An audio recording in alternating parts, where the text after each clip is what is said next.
جئنا إلى الدنيا كي ندعو إلى الله لننشر الخير في الكون الذي حارى ونرسل نعمتوں کی محرومی سے بچنے کی دعا۔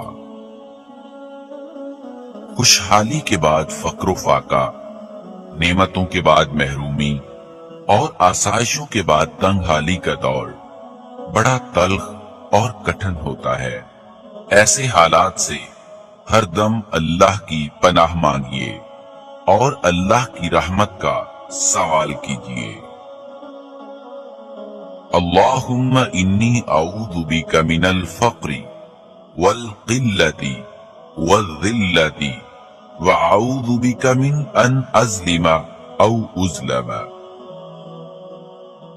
اے اللہ، میں تیری پناہ چاہتا ہوں محتاجی سے، قلت اور ذلت سے، اور تیری پناہ میں آتا ہوں کہ میں ظلم کا ارتکاب کروں یا مجھ پر ظلم کیا جائے۔